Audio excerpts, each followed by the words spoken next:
AFC West, what's going on? What's happening in the building, man? We are here. The Wild Wild West podcast is back. Wednesday night, 7:30 Eastern Standard Time. You can catch us all on the MHRT Network, Captain Jack Rackham's Podcast Network, Lockdown Defense Podcast Network. Like, comment, subscribe to all those channels if you have not done so already. We are back. Coming off the heels of an epic draft, 2023 draft is in the books, and we are here to review exactly what went on with his team in the AFC West. Richie Richey will be in a moment to give his Broncos breakdown. He's having a little technical difficulties over there. You know, growing pains, new house, you know, things change and rearrange, but he'll be back. So we got Captain Jack Rackham in the building, fresh off of jet lag and being at the draft. Did anybody see Captain Jack cheering in the Raiders section at the NFL draft? I know I did. Oh, yeah, for Michael Mayer. Yeah, it was Michael Mayer's pick, exactly. Yeah, exactly. It was Mayer's pick. You know, I said to my guy, I was like, we got to watch. I bet we'll see Captain Jack here. And sure as shit, there he was. Right. Right to him. Yeah. I'm ready for my close-up, Mr. DeMille. Yeah, it was. They were right up on you, too. I feel like you was the only one on camera, really. There was a few people. Did somebody send you a shot of that? Did you get a copy of that photo? I got about 50. Oh, yeah. Okay, that's all right. That's all right. Yeah, I got stills. I got the video. And what I didn't realize, and I didn't realize until yesterday, is that it was on the same shot was on the NFL Network too. Oh, so because I know it was on ESPN because I saw the thing and the guy said, "Oh yeah, Raider Nation is very excited about blah blah blah blah blah blah." But then my buddy sent me the same video from NFL Network. And the same still. No, not the still. The video. Oh, okay. So I was like, or maybe the NFL Network bogarted the video from ESPN. You know what's tied to is if Michael Mayer pans out, you're going to be tied to his highlight tapes for the future, forever. Every time they show us his draft announcement, there you Captain go. Jack. There he is. Boom. Well, here's the thing, and I was talking to Callie Mark about it. You guys don't know who Callie Mark is? Callie Mark is the guy that did the meme for the Raiders when we picked Cleve Farrell. Mm-hmm. You know, and he was like the meme. You know, did you see that? It was like, right. You know, that guy, that was Callie Mark. And I said, dude, at least on this draft, there is no crying Jordans. There's no Callie Mark, what the meme going on. It's memes of guys and picks that are solid. And I agree with that. I mean, nothing. I mean, okay. I think, and again, I told you, just make sure we're under 2 hours. I want to do this show on Friday. Okay. As he's about to start his prolonged rant. Yeah. right. As it goes 30 minutes. Under 2 hours. As it takes 30 minutes to talk about the Raiders. Keep it under 2 hours, though, guys. No, I will say this. I just say, watch the clock. I want to keep this under 2 hours. We got the best defensive player in the draft that didn't have question marks other than an injury. Okay, I'll take that, but some guys have an injury. But we got the guy that I wanted, and you should have seen my reaction to that. Then we get the best tight end in the draft, and then we actually get a quarterback that, developmental, sure, but, who some people never heard, and I know like that. Well, this guy compares to, I'm gonna say a dirty word, Brady. But you know what? if the coaches like him and he has the thing that they like, what's not to love? We picked up needs, picked up Purdue quarterbacks stay in the league, you know? I mean, you got to be smart as hell to go. Like, how many QBs are in the league that are from Purdue? Like, they actually produce quite a bit of NFL quarterbacks. Yeah, you know? I remember a guy Drew by Brees, the name of Kyle Brees, Orton. a guy by the name of Breeze. I know Breeze and Greasy. Who else? I'm sure there's a few. Yeah, I mean, well, there are like a lot of backup. I mean, you got that David Blau guy who's been on like every team because he can learn to play. Because you got to be like, I mean, it's an engineering school. You got to be like a genius to go there. So they're pretty good at knowing playbooks and processing them. So you got to think one of them's got to pop eventually. I guess outside Drew Brees. Yeah. Oh, you know what, Gabe? I'm going to try not to cuss on audio, but. Gabe with the truth bomb. Hey, live action. Hey, he came on for the draft show and said, "What's up to everyone but me?" So. Did he? And then he followed up and said that your Captain Jack smug comments are rubbing off on him. That's what he said. And one final thing before I shut up for a little while. I want to say that the fans of Kansas City, even though they were smug, were a very, very awesome group of people, 99%. Okay. Because you can never do 100, but I would say the fans of Kansas City overall, smug but very, very accommodating and joyful and wonderful. So what barbecue spots did you hit? I know you went to at least one. Yeah, we went to two. Well, now here's a question. Where would Captain Jack go to barbecue in Kansas City? You probably went to Jack Stack. Yeah. There we go. And Q39. No, we went to Gates the first night because it was the only one that was open because my flight was late. Gates is all right. It was good. Jack Stack was the second time we went to Jack Stack, so we only went to two. I will go to Jack Stack's, and we went to a different one. We went to the one downtown this time. The other time, the Plaza, it was away. But yeah, I'll go to Jack Stack anytime. It's not just the queue; it was the sides. Oh yeah, the corn. Yeah, the corn and the cornbread and the mushrooms and the beans were wow. I'm still. Yeah, the sides and the queue was excellent. So yeah, Jack Stack. If you're going to Kansas City, if you're Jack, go to Jack. There you go. 2 hours. 2 hours. 2 hours. All right. So yeah, let's talk about. Appreciate it, Avatar. Appreciate you coming through as always, man. DZ, Gabe in the chat, Raiders07, everybody that's our normal, loyal, and every week listeners. Appreciate y'all for coming through as well. Is anybody new out there as well? Like I said, like, comment, subscribe to these channels. The channels are in the description of the videos. Hit our YouTubes up, man, and show us some love. But yeah, like I said, the draft was really good. I think there was a highly interesting draft. I think there was a lot of curveballs thrown in the first round that were ultimately matriculated down to the later rounds that some guys went higher, some guys went lower than expected. But overall, I think all in all, I think nobody was truly super kicking cans and, pissed off about their draft when it comes down to the AFC West. There's some interesting picks, some head scratchers, but I think that, I think we all stay off the head scratcher list. I mean, I think everything that everybody picked up in certain regards made, some semblance of sense. But yeah, so starting off with, let's start with the Chiefs. I want to talk about their draft since they were picked the last in the first round. We'll work our way up as we wait on Richie. And I think that, I had some interesting picks, some not so household names, but give me your takes, Alex, on how you felt about your draft and how you feel like these guys are going to fit into the Kansas City mold. Yeah. So, kind of go with what DZ said. I thought it was a pretty wild draft in terms of all the picks moving around. Yeah. I mean, KC alone, I think I said every show leading up to it that I expect them to make trades, and I think they traded 3 times.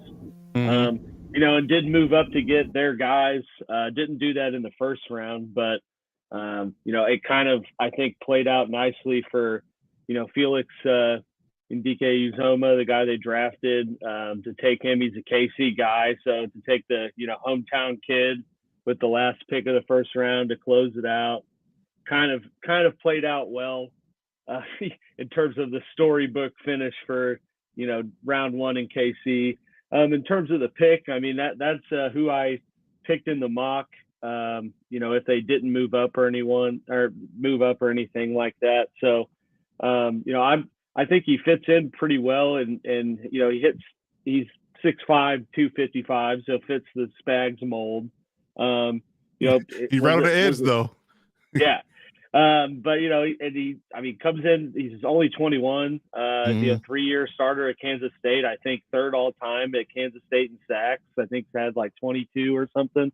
So I mean, getting quality, I view it kind of similar to Karlaftis last year. Like they're getting a quality edge guy who, has plenty of tape, plenty of experience, and is not going to come in and be forced to be, quote, the guy immediately. So, I think they kind of took the blueprint from last year. I've seen a lot of reports that they were allegedly trying to move up. Who that was for is beyond me, based on the positions they went in first, second, third. But I can't be mad about how the board fell and getting an edge rusher, which was a big area of need. At the last pick of the first round, and not really pick anyone that's like, ooh, that was a reach, or some guy that, just has a bunch of problems and fell. I think they got him right where he was kind of picked to be going. So, I call it a good, safe pick, and we'll just see how he fits in, but certainly adds quality depth to the, edge rotation. Then the second round pick, they moved up to get Rashee Rice out of SMU, who was, definitely not a receiver that I had on my radar in terms of who was supposed to be around in that area where they were picking, and who I thought fit or what they needed. But, they traded up to get him, and you see all the Beach, draft day videos that he constantly says, it was my goal for day 2 was to get the wideout from SMU. So, I mean, it's a guy that they really like, and once they went back and kind of watched his highlights, I mean, you could see why they would like him. I think he's very similar to type of receiver that Juju was last year. Not necessarily a speed demon or like an over the top guy, but has a huge catch radius and is not afraid to get in there and catch a ball. So I think that he will mesh in pretty well. He's also, I guess, was Mahomes' guy from all the receivers he worked out with leading up to the draft, which I'm sure next year will be tampering or something at this point. But, that was Mahomes' guy. With that being said, Clyde Edwards-Helaire was also his guy. So we'll see. But, I mean, if you got your MVP QB that has a receiver he wants to work with, I mean, you do what you can to make that happen.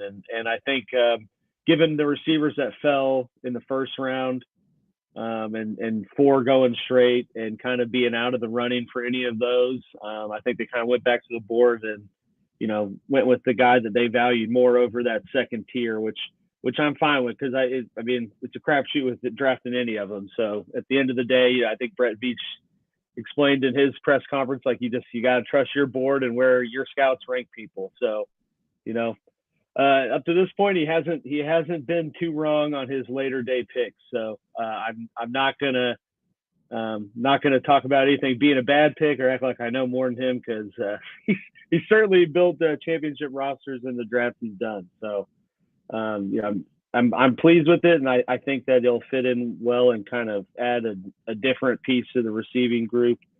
Third round, took Wanye Morris, the kind of third tier tackle out of Oklahoma, but very much a freak athlete. Actually played with Trey Smith at Tennessee, which I didn't know that before him. But so it kind of adds, I guess, a little continuity to something. Hopefully, right side of your line, and I think. Brings in another guy to compete for that right tackle spot, but does not, it wasn't like spending a lot or high capital on someone and then it doesn't work out. You're stuck with, I mean, a third round pick.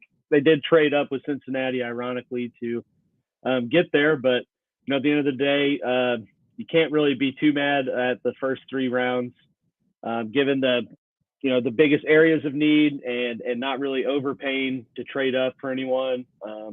And, you know, like not using all 10 of their picks. I think they made 7 complete in total. So, you know, I thought pretty solid 3 rounds. And then obviously, you know, 4 through 7, it's just more of that's kind of where Veach plays, you know, finds his diamonds in the rough.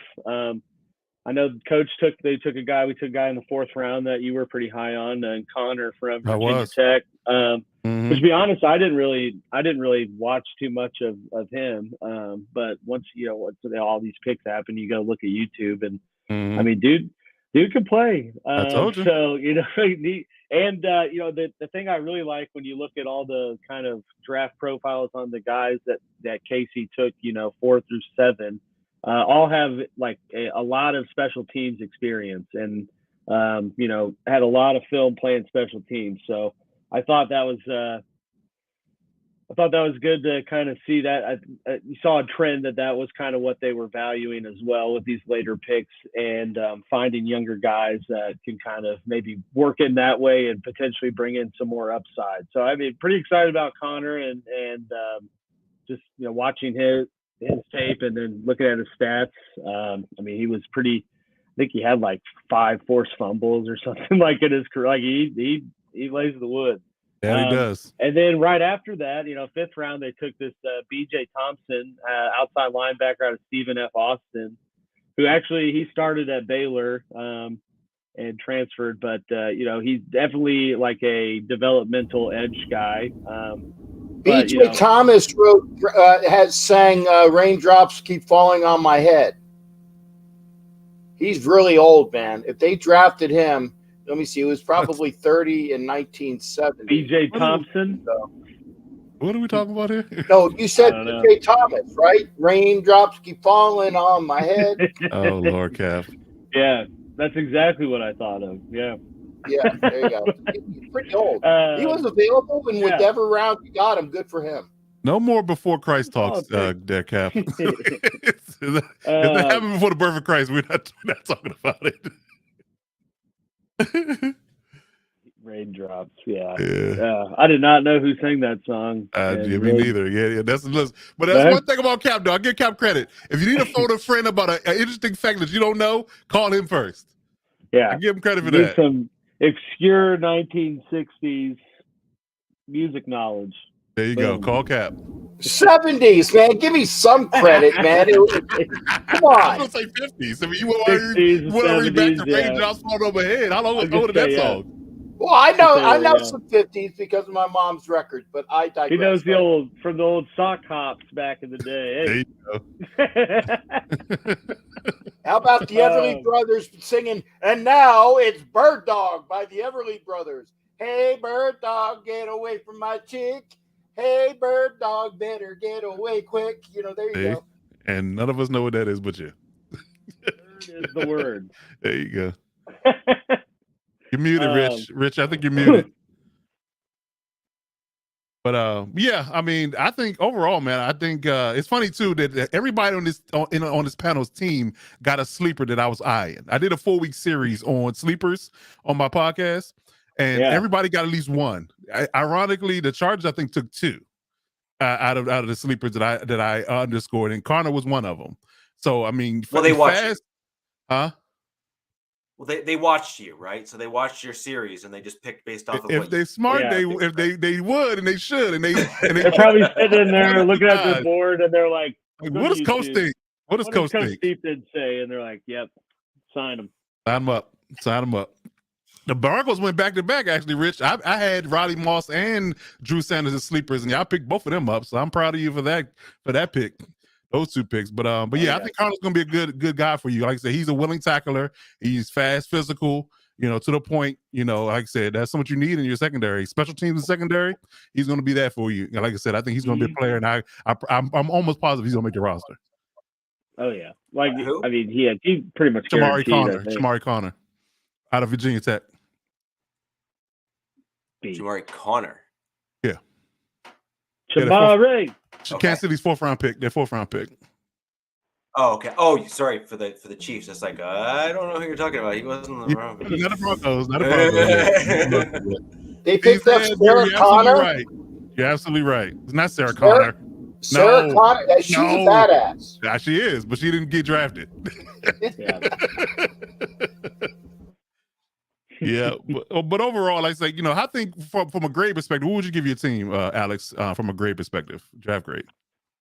Yeah, I mean, I think I'd give them like a solid B, B plus, maybe somewhere in there. Obviously, I would probably do more B because, I mean, really can't really evaluate a draft class till 2-3 years after the fact, once you get them in there. But, like I said, kind of prefacing all of it, I thought that they, did good enough job to address all the needs that they had going into it. Didn't, have to give up capital to move up when they did.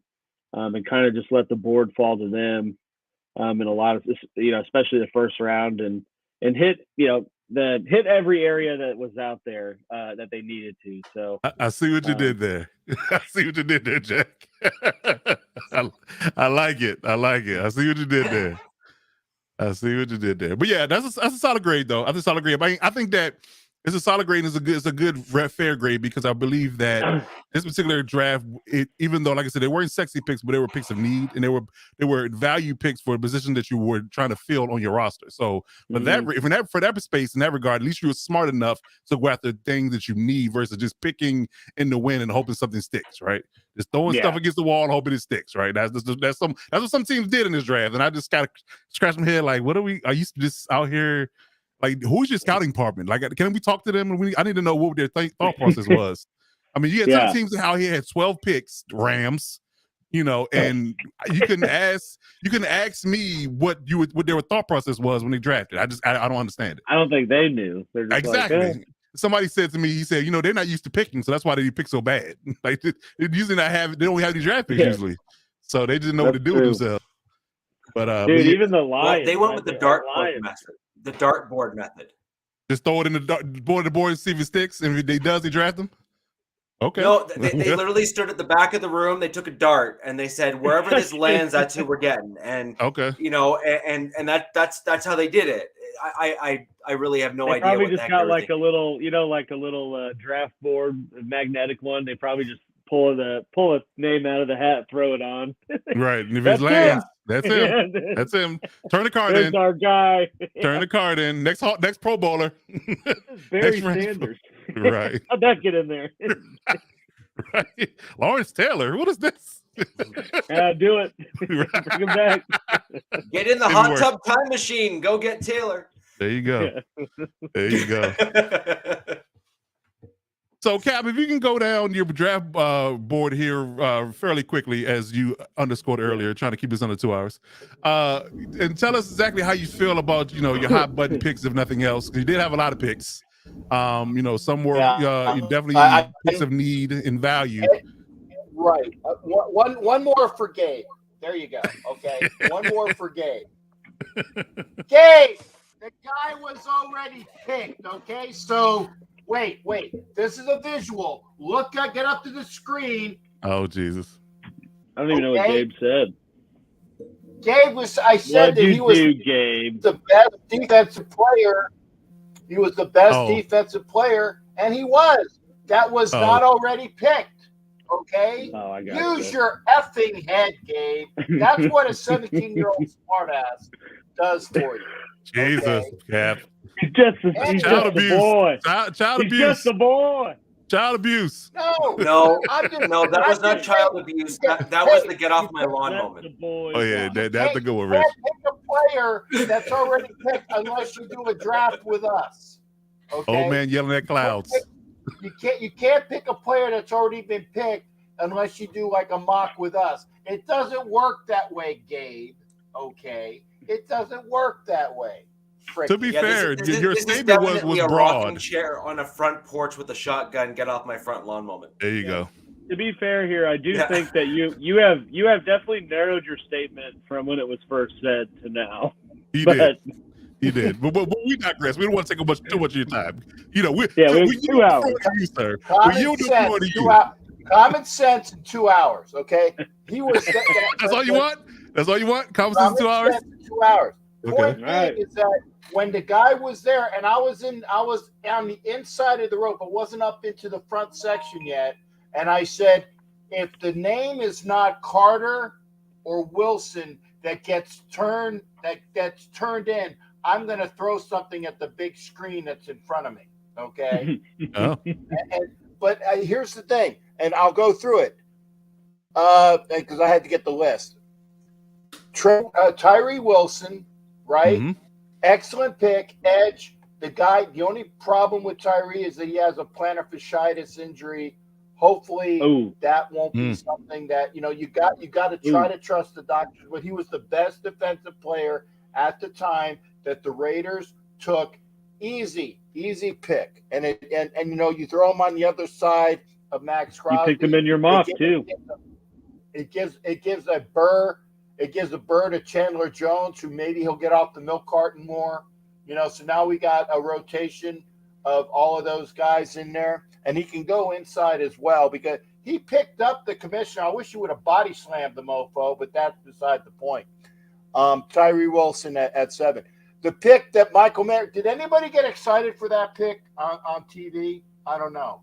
Just you. I know I did. Well, you and all the Raiders fans in that section. Yeah, well, at least me.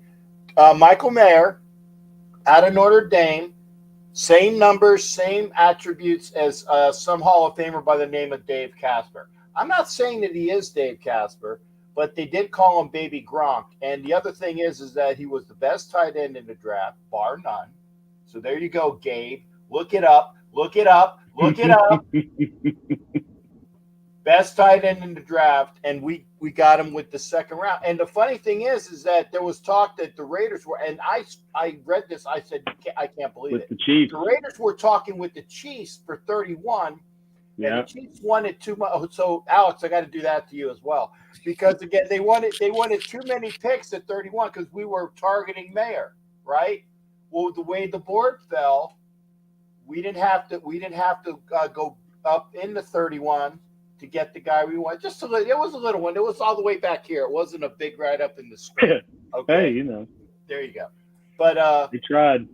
Yeah. So again, you got Michael Mayer, who I love. That's why I said we didn't blow that pick, and that's why I was excited. Byron Young, a defensive tackle out of Bama in the 3rd round. You can't say anything about bad pedigree. The kid can play. This one at the other portion of the round 3, this was and I'll tell you the why later. Trey Tucker, the wide receiver out of Cincinnati, guy's fast. And I'm going to say that if Al Davis was like, okay, who had the top 40 time? That was always whoever had the top 40 time, whether he was a wide receiver or a cornerback. That's who Al wanted. I don't know if he had the fastest 40 time, but I know he probably was top 10. Runs 4.4. Yeah. Would you say that he's? Would you say that he's Darius Hayward Bay fast? Wow. He's fast. You went there, didn't you? Here's something that he does that Darius Hayward Bay does not do. He catches the ball. Yeah, no, I like that guy actually. Yeah, he can't. And by the way, Darius Hayward Bay is a very nice guy. His mom is wonderful too. But yeah, that was the kind of and I'll tell you why why did they do it pick. But that was my kind of but we only got 2 hours. Jacorian Bennett, the cornerback out of Maryland. I don't know a lot about him, but everybody that said good things about we needed a corner. That's a coach defense sleeper right there. Was it? Good. Yeah, it was. There you go, Coach. Thank you. Mm-hmm. And we got he led all defensive backs in the country with 27 pass deflections. There you go. Well, over the past 2 years already. Okay, so we're good. Maryland too. The second pick in round 4, we traded up to get him, and we traded up to New England. We gave up a pick. Some guy by the name, and I'm being facetious when I say some guy, is Aiden O'Connell. The quarterback he doesn't have a rocket arm, but he's got the smarts, okay? like Alex. Was that in pregame or was that on screen? The kid's from Purdue. He's an engineer. He's smart. He was kind of like he was the other one, because McKee was from Stanford, and I wouldn't have gotten him. But McKee went to the Eagles. I'm like, wow, he went to the Eagles. Anyway, a quarterback that is smart, that has intangibles. And by the way, he walked on. He walked on at Purdue and was the starter by the end. So the kid's got some chutzpah. Okay, he's got some wasta. He's got some marbles. Okay, Huevos. Huevos. Reference. There you go. Hey, I'm packing them in here. But yeah, I really like that pick. Chris Smith, the safety from Georgia, fantastic. His only problem was that he was small. But I've seen him play a great pickup at safety round 5. Love that. Amari Burney, the linebacker from Florida, I don't know him personally, but I know a lot about him because he's a Gator. He was a safety / linebacker at Florida, and he can do that for us. I'm sure that he's going to be like that monster that, oh my God, a linebacker who can cover. My God, we haven't had that in 30 years. So there we picked him up. Amari Burney, plus his cousin is Andrew Faison, so that works out well. In the 7th round, there's a kid by the name of Nesta Jade Silvera out of Arizona State. Don't know a damn thing about him other than he's big. Okay. Now here's the thing. Okay, and I'll go to the UDFA. Are we waiting on the? We'll go UDFA's later. We got.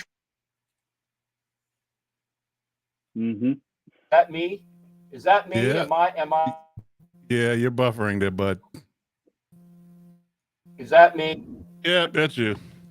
Yes. Okay.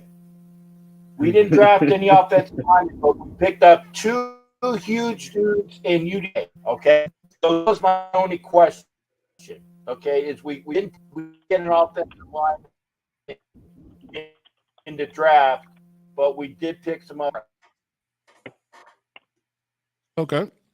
Well, while Cap's internet's getting this together, I want to show a quick graphic here.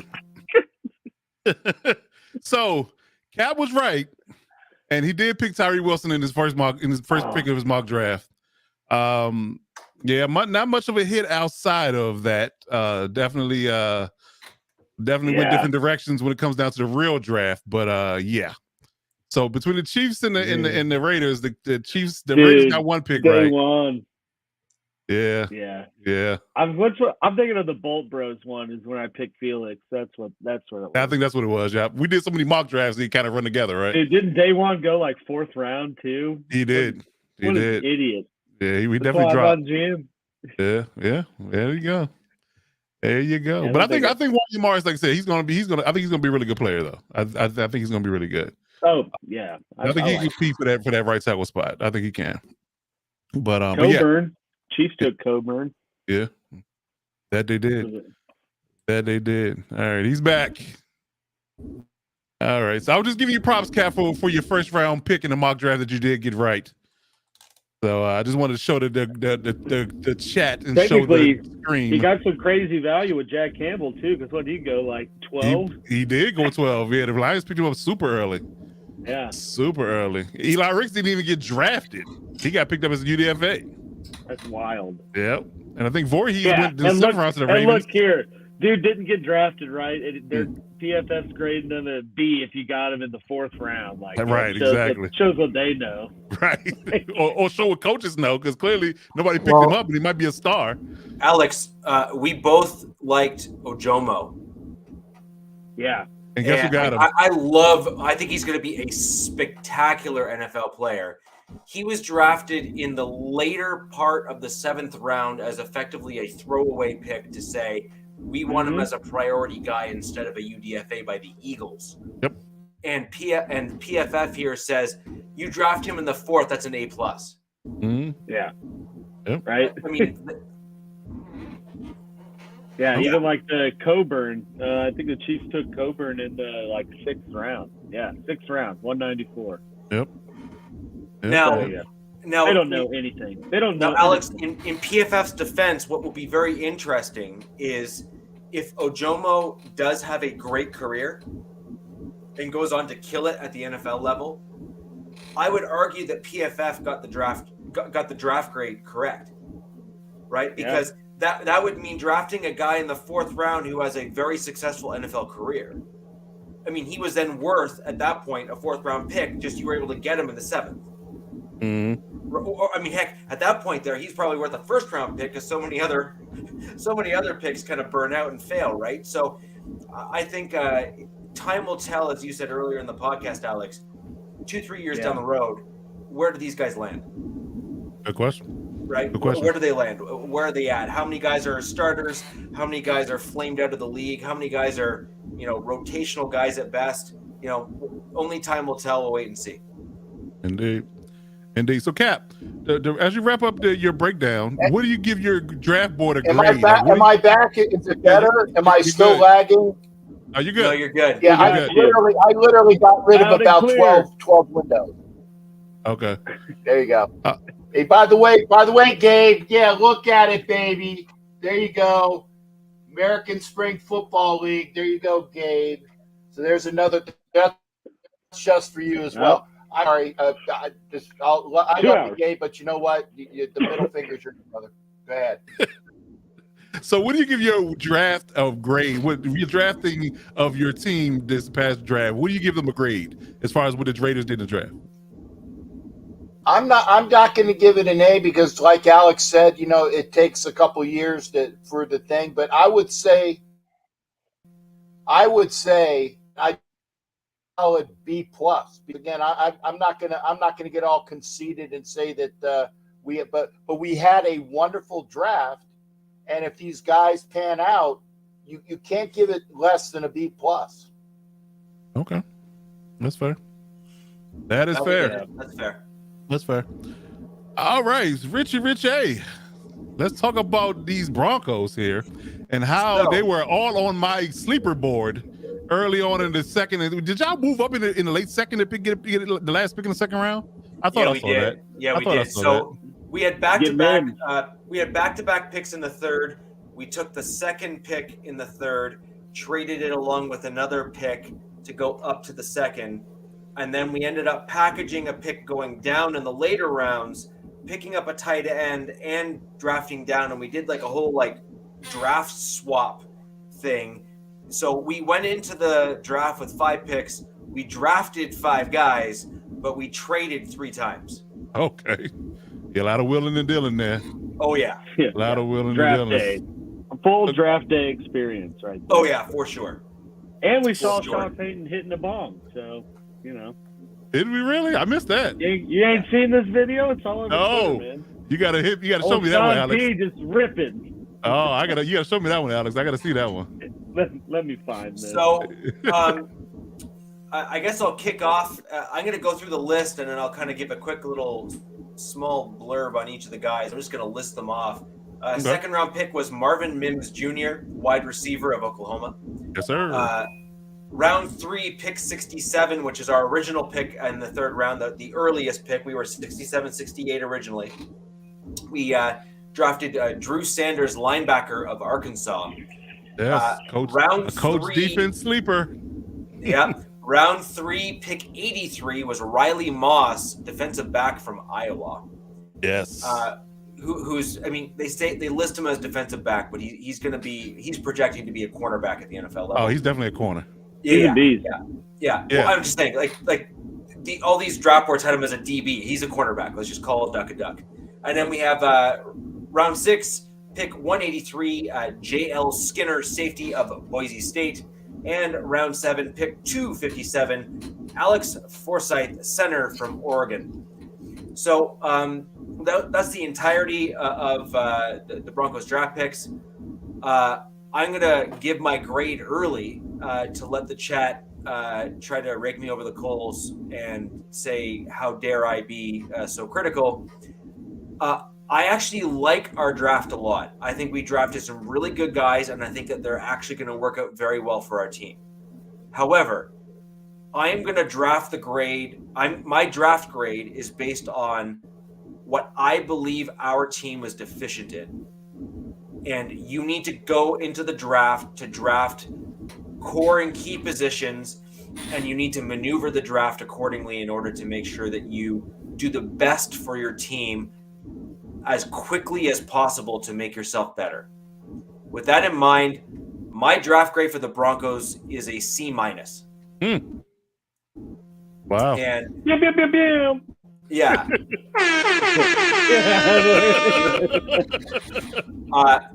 And like I said, I actually really like our draft, and I think these guys are going to do very well for the team. My problem is, I think we drop the ball on a lot of positions that are going to have a tremendous impact if one guy gets hurt, and I think that's a problem. So I'm going to start off with Marvin Mims Jr. I believe he is a great player. I think he's going to be spectacular for us as a team. A lot of comparisons are coming out looking at him and saying he's kind of like an Emmanuel Sanders type, if you're kind of looking at an NFL comparison. Frankly, I don't think that's fair to put on a rookie. I think you got to let him develop and become his own guy. I mean, Sanders was a legend in some regard in Broncos country here, especially with his passes and whatnot that he caught from Peyton and some of the key moments. Thank you, Zed. Wow. Wow. That was my next comment, but I don't disagree. So if you expected me to be the Broncos homer here and say, "Oh my God, I can't believe you said that. I don't agree," the short answer is no. So when I look at Mims, I think he's got great potential. And for those of you who are not Broncos fans, we have Jerry Jeudy, who we picked up the 5th-year option on, so he's going to be back the following season. But we have Cortland Sutton and we have Tim Patrick, both of which are coming into sections of their contracts where one or both could be moved on from. If Tim Patrick is moved on from, I'm going to lose my mind. Is Hamler still there? For now. He's the best one. He's the guy that does the pass. What, Patrick? Oh, yeah. Like, let me tell you, the 5 minutes after the Broncos released Tim Patrick, or try to trade him, the Raiders will immediately try to go after Patrick from whichever team the Broncos trade him to. Like, he is just that good, right? He's easily one of my favorite wide receivers from my time as a Broncos fan. Just, he's got body control. He's got great hands. To your point, he just never drops a pass, and he pisses the hell out of the rest of the division just because he's so consistent. You just hate him. It's like, it's annoying. Right? I hate him. Yeah, exactly. I just can't stand him, Grandma. So then we move to Drew Sanders. Oh, man. Drew Sanders is a bigger, stronger version of Josie Jewell. He just is. Like that I kind of look at him in that mold. A little more of a pass rusher, though. Yeah, he transferred in his last year from Bama. He was the edge rusher there, and he converted in one season and was highly productive as an interior linebacker off the ball. Yeah. So that tells me the kid picked the game up really fast and he's really smart. That's why I say he was a sleeper, because the fact that how he quickly he processes the information to where he can completely convert from an edge rushing the passer level guy to an off the ball linebacker and be good on all 3 downs of the football. So I like that part. I mean, right, but that's what you want in your Mike guy. Yeah. Huh? Yeah, exactly. No, but that's what you want as your Mike backer. Absolutely. You want a guy just like that, right? And you're looking at a Swiss Army knife, because he's a big effective blitzer, and he'll be effective in the run, and he'll be effective in coverage. So I think y'all guys still there. I really do. And so he's the one guy that I'm kind of happy we took where we did. I was too. I'm happy where we took him where we did, but again, is that going to be the highest impact player for the gaps on the Broncos roster? And might be. I think that he's a good future pick. I think he's going to have a lot of long-term success. Here, let me put it to you this way. I was not happy with the Patrick Surtain pick. You are now, though. I bet he is, but he said that at the time. At the time, he did say that. He did say that. I'm not going to say that I am not happy with the pickup because I think he's done very, very well for our team. He's an elite level cornerback, right? He just is. He's that good. I'll be honest. I hated that pick for you guys, and I still do. Yeah. Like I can't stand. When I'm looking at, but when you look at the team right now, in terms of where we project for certain components, in particular of our offense, our left tackle's coming off a knee injury. We have no offensive center to speak of, really, who is proven in any way, shape, or form. We have a right tackle. Miller, drunken something, whatever his name is. You got Quizen, drunken something. Quisenberry. Yeah, whoever the guy is you hate. Cushenberry. I'm sorry, Cushenberry. Yes. So we have Cushenberry, who push, is baby, push with the Cush. Yeah, Cush has no push. Hey, yeah, Cush has no push. Yeah, Cush has no push. And so again, I have that's my point, is that we have like 3 guys across our offensive line who are questionable. And in my opinion, with an older quarterback, even with a young quarterback that you may want to pull in after Wilson kind of in the back end of his career, you need to have a solid offensive line in order to allow them to develop so they can start reading the field, they can start doing the right things. When you look at what Kansas City did with Patrick Mahomes, they had a great offensive line. They let him develop and kind of be him. And then as soon as they re-upped his contract, the first thing the Kansas City Chiefs did was they put a just beast of an offensive line out in front of Mahomes to protect that investment. The Broncos have not followed that model, and I think it's actually hurting us. So that's kind of where I'm at and why I gave the Broncos as low as a draft grade as I did, because I think that's really, really important, is protecting your quarterback and allowing plays to develop, because not everything's going to work perfectly the first go-round. So Riley Moss was actually one of my favorite pickups for the draft for us. He has got all sorts of tools, all sorts of skill sets, and backfills a position of need. And I think the fact that we were able to pick him up where we did was a good thing. We got him in the 3rd round. He can be a great developmental guy. Our GM, George Payton, has had very solid success with those mid-round cornerbacks on our team, including safeties as well. So I'll just go defensive backs as a broader thing. So I think that he's going to be out of all of our pickups, was a guy that we picked him exactly where we should have, and I think he'll do well. Yeah, he's a beast. Yeah. You can't really go wrong with any Iowa defensive player. No. Offense, yeah. But and the other thing is Iowa is also known for fielding tight ends that are very good. Yeah. That's a fact. That's like tight end university, right? Iowa was one of the worst college football teams in the country, and they had 2 first-round picks. So right. There you go. What did that tell you? Yeah. Right. But Alex, on that note, though, the reason why I bring up the fact that he's from Iowa and a cornerback is one of the big things in today's NFL is, can you cover the George Kittles, your guy there in KC? Can you handle the Darren Wallers? No, I don't want to say his name. I won't say his name. You say Kittle and Waller, but not Kelsey. Come on, now. that's just wrong. So many levels. So many levels. Exactly, but that's my point. Can you cover guys like that? And for the times where the safeties rotate out and you have an extra cornerback in, you need guys exactly like Riley Moss that are used to covering tight ends, especially good ones. And I believe that's an important piece. I would argue that he might mess around and be a full-time starter on the outside. The best person to cover a tight end on this panel is me. I'm sorry, I'm going to say it. Lord.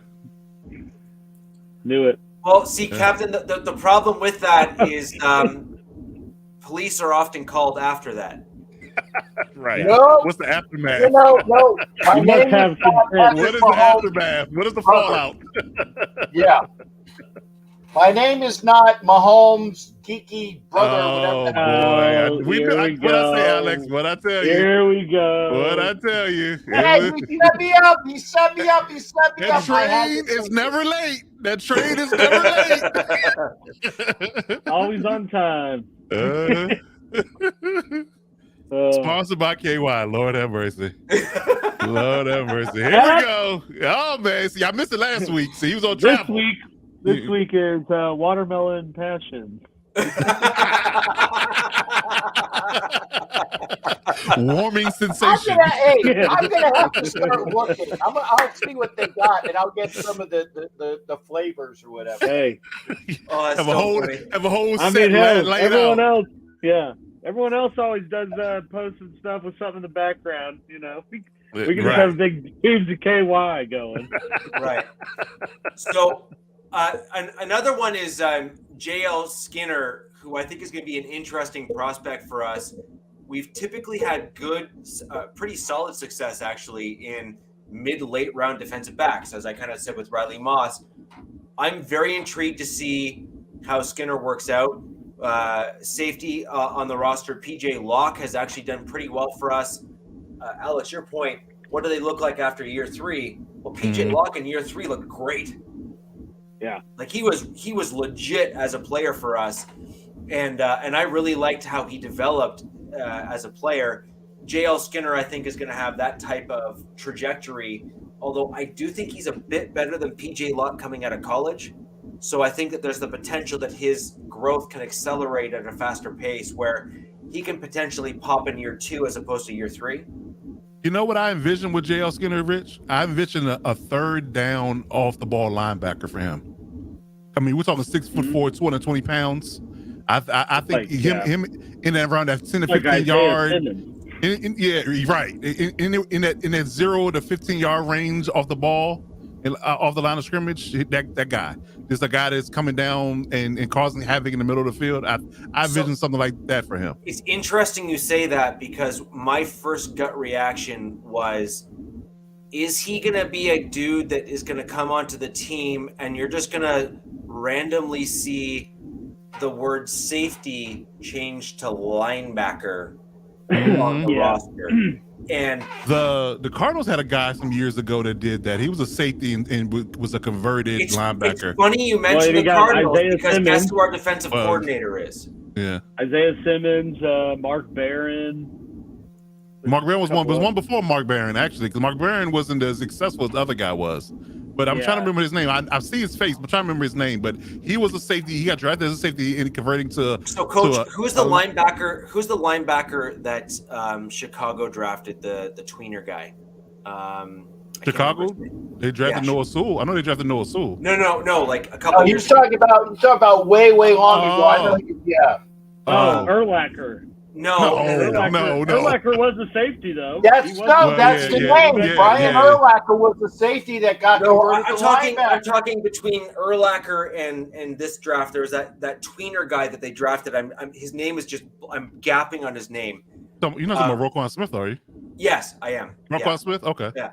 So you have a guy like that who's kind of that tweener body type. That guy that's that like lighter, taller. Yeah, Roquan was lighter coming out of college, but he put on some weight since he's been in the league. Though he's a full-time linebacker now. No. I'm not saying that that's not true, but my point is JL Skinner is 6'4" and like in the mid 2 that he's low 220. 2s. He's 220. Yeah.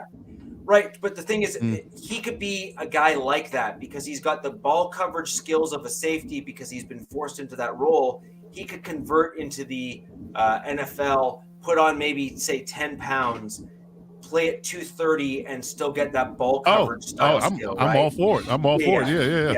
Yeah. These days, you're absolutely right. He did play safety at Notre Dame. He converted to linebacker when he got to the league. Yep. Yeah, he did. And just to cover off the last of the Broncos picks, Alex Forsythe, the center. This is one of the major issues I had with the Broncos draft is, in my opinion, one of the weakest spots on our offensive line is offensive center. And that also happens to be the fastest and shortest distance to get to the quarterback is right up the middle. So if you can literally force the offensive center back into the quarterback, you will absolutely get That's demolished. not good. yeah, that ain't good. Right, right. You ain't keeping a job for long if you're doing that. And I mean, there's a shouldn't tagline like, he did, and that's basically what I'm thinking when I see Russell Wilson behind center. Because right now we have no great centers on the roster. We got Alex Forsyth, who I think can develop. He's a very sharp guy. I think he's got some good. Potential traits. But the problem I have is you have an older quarterback. You need to get the guy in the center of the ball so that the veteran quarterback and then the center can get on the same page so that they can develop a shorthand. Right?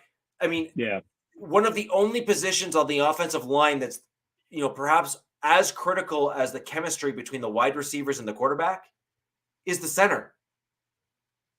I mean, look no further than Peyton Manning and Jeff Saturday.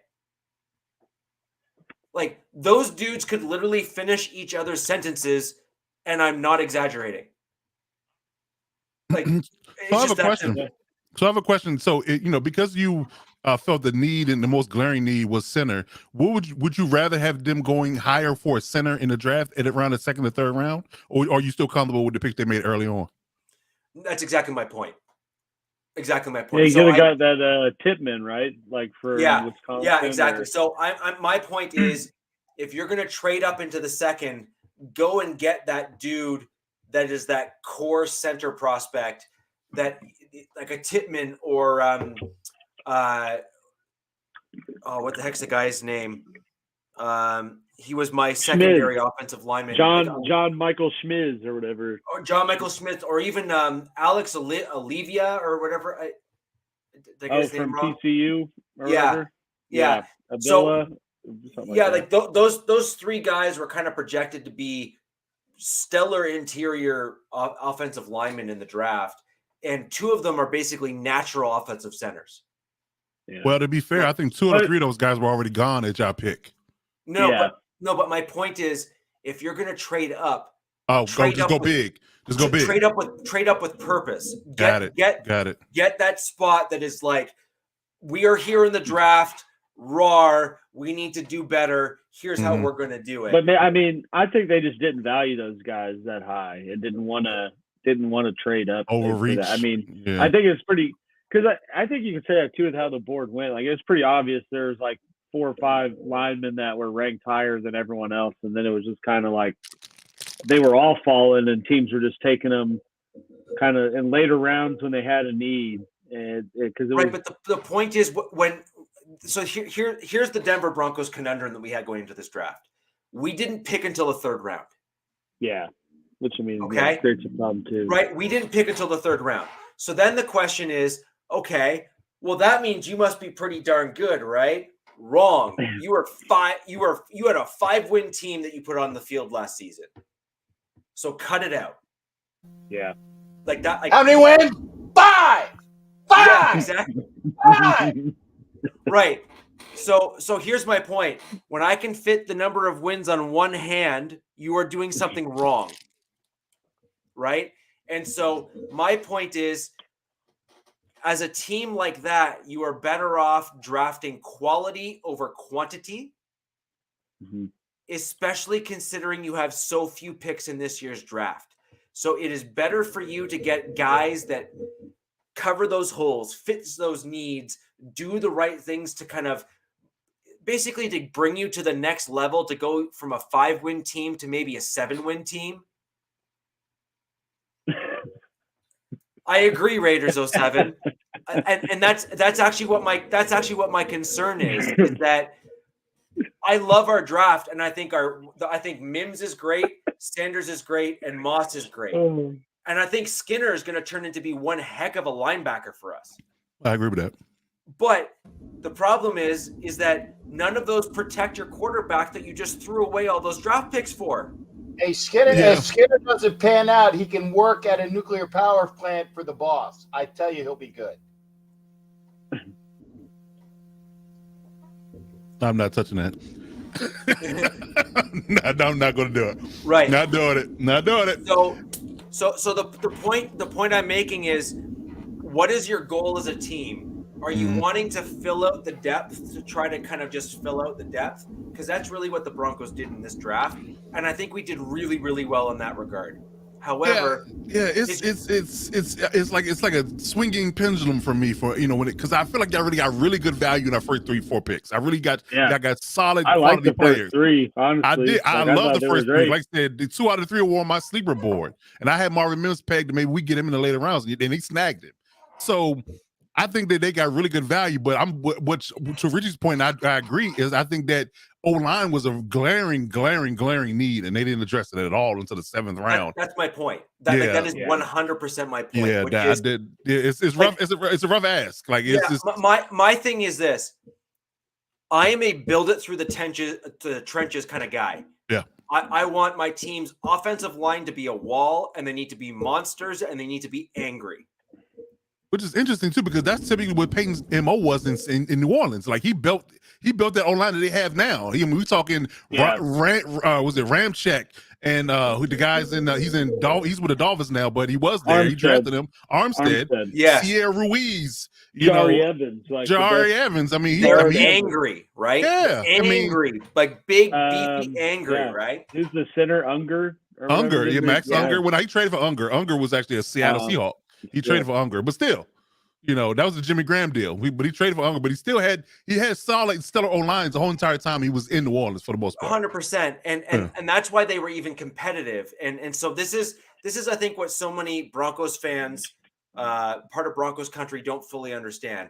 One of the reasons why the New Orleans Saints, when Peyton was there, were perennial playoff teams was that the D-line was always amazing. And the offensive line was always within the upper tier of the NFL. And as a result of that, you could have whomever you wanted behind center. Look at Cap. But Sean Payton also, his play calling or offensive schemes, I guess, is pretty close. I feel like close to Reed, and a lot of screens, a lot of quick, get the ball. I mean, they call Michael Thomas slant boy, right? Because he catches 20 slants a game. Right. Move the ball. So I think to some degree, you don't need to overanalyze or overvalue, some offensive line positions with how I guess they approach that. Yeah, I disagree. I think the problem that Peyton is going to have in today's NFL, and you started to see what was happening in New Orleans or Narlands is he has Narlands. Get it right, Narlands, baby. Dude, I'm Canadian. I speak French. I don't speak whatever the heck that nonsense is. So, anyways, there's two problems. There's 2 problems that he's going to have here with Denver. One is he doesn't have the lines that he had in New Orleans in order to do what he needed to do. He just doesn't. Yeah. They cannot hold off the pass rush to allow those slants to develop as they do the roundabouts and all the routes stuff in order to get there. Slants don't really develop though. It's one step. Boom, I'm throwing the ball 3-step drop, let it fly, buddy. 3-step drop and let it go. If you're late, just get a pick. How can you throw the ball on a slant route when the center of the field is completely collapsing on top of your quarterback? You're an offensive lineman. Now you're not wrong. I mean, I can't argue that. Okay, so all right. So quick, dude. 1 second for Rich, right? When I played offensive line and we had short route concepts, we all cut the D line, and it was if you miss, it doesn't matter because the ball's coming out. The ball's coming out. Yeah. So you want them to blitz because the more they blitz, you're opening something up. Number 2. Today's NFL is following a Vic Fangio. No, I'm countering what you were just saying with what my second point was actually going to be. I know, that's what I mean. Yeah. Is the vast majority of teams go into nickel packages and dime packages right now. And for those on the podcast that are kind of joining us that don't know kind of what that means that you're basically taking off some of the bigger bodies and you're putting on extra defensive backs. Okay. And so what that ultimately means is those quick slant routes, you would otherwise have, say, a bigger body guy like a linebacker potentially covering certain players. Well, that bigger body guy turns into a safety. that bigger body guy turns into a cornerback, someone who can actually run and keep up with people like that.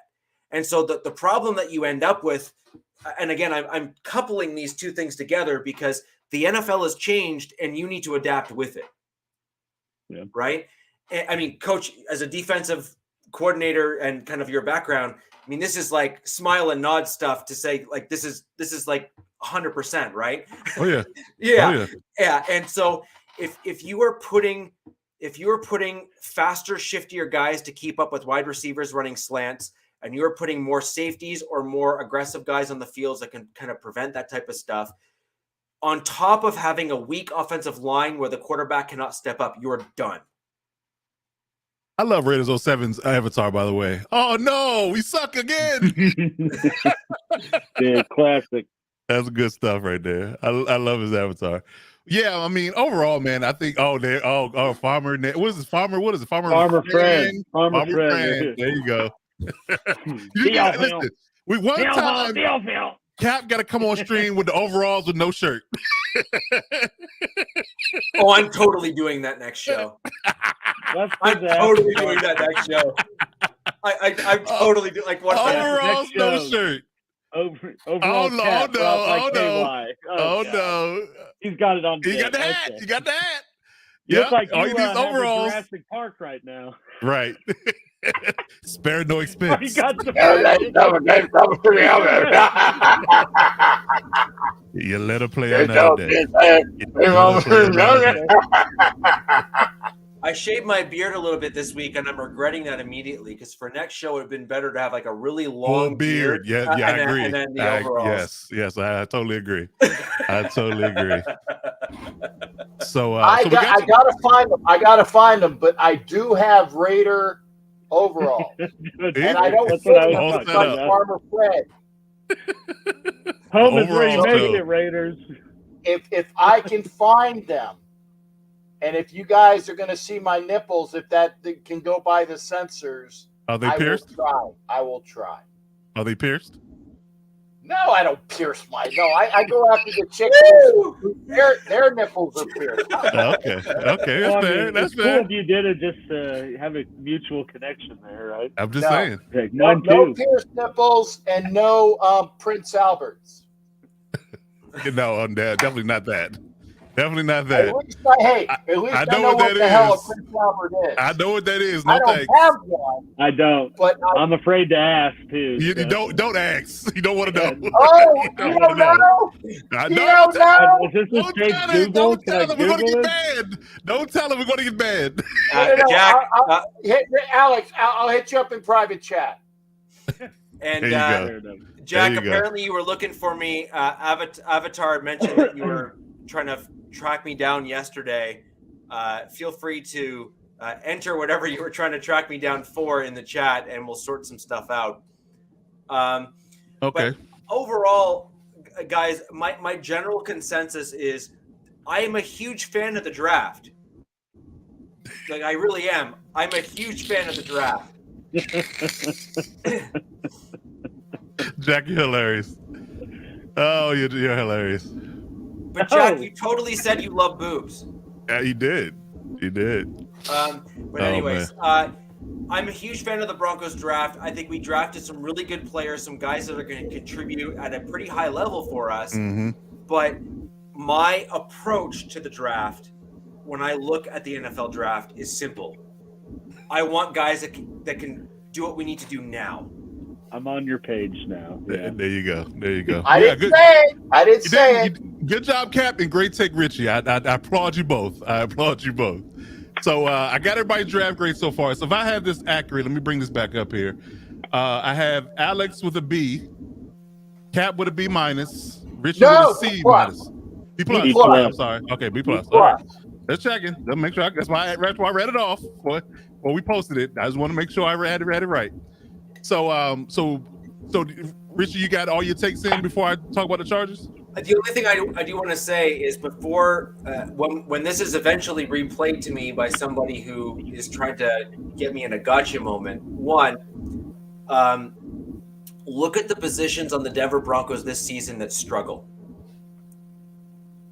And in my opinion, those positions that you will see on our roster that are struggling are the exact ones that I am highlighting that I felt we needed to draft in this year's draft that we did not go after.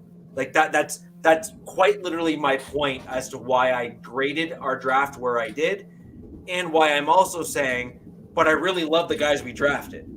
I realize they seem very juxtaposed. I think the panel has the consensus, Rich. I think we're all in agreement that you lack the true need, but you still picked up quality. I think we all pretty much say that sentiment. Yeah, I think we all share that sentiment. That's what I was saying too about like I get the frustration with not going offensive line early, but at the same time I think they realized they weren't going to get the guys they wanted, without overspending, and said, I'm not going to do that. I'm going to take other positions for good value. And I mean, hell, Quinn Miners, right? The starting right guard was like undrafted or 7th round, 6th round D3 guy.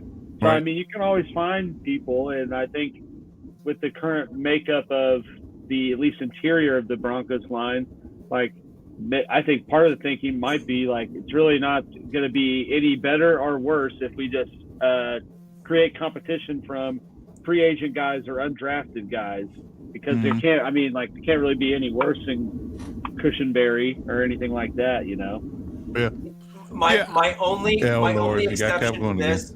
My only exception to my comments is, Alex, you just mentioned the guy I was going to bring up as kind of the last take, and I want to throw over to you, Coach, is Quinn Miners, when he was first coming out of college, was actually in a ramp-up mode to try to get reps at offensive center.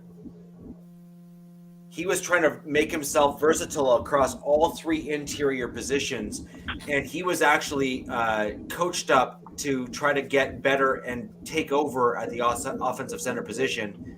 And frankly, Quinn Miners, if he can in the offseason get himself to a better spot from snapping the ball and like a quick look up, like you need to do with the offensive center position, I'd be totally comfortable with him at center, because he's a sharp kid, and he's strong as all get up. He is a wicked strong guy. So I'd be totally okay if he moves to center. But the problem is that's not where he's being projected right now. He's being projected at one of our guard spots. Right guard. I see the right guard on the depth chart. And so that's what my issue is that based on where he's projected, I don't like it. Rodney Hudson is a free agent. Free agent. And speaking of free agents, breaking news, Chiefs signed Donovan Smith just like an hour ago. So. Oh, the right tackle from the Bucks? Left tackle from the Bucks. Oh, the left tackle from the Bucks. That's right. Because Worth was the right thing. 1 year, $9 million deal. So I don't know what they're doing with that, but okay. I needed to acknowledge Jack Kenna. Thank you for the $2. Yeah. First and foremost, let's congratulate Captain Jack for making 2K. Let's give a round of applause for that.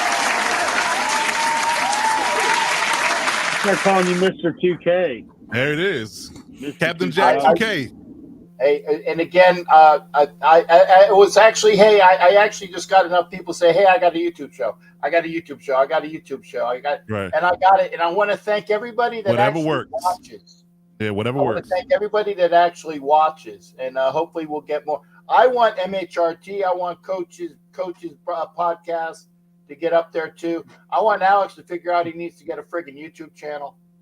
Okay, so we'll get that done. So we'll get Alex up there. But no, we'll let him get married and get that all out of the system. We'll become a true husband and a home husband. Then he'll realize that he got nothing but time. And a homebody. He'll get his own channel then. So sorry, two quick things. Your new nickname is CJ2K. I like it. Okay. That's our new nickname for you. And Alex, I swear, if you don't create something soon, I'm just going to simply spin up a random show on MHRT Network where you're going to start posting Chiefs contents for us. Well, I can do it too. Like, listen, I'm ready to go. Like, listen. We just split the avatar in the middle. Yeah. There we go.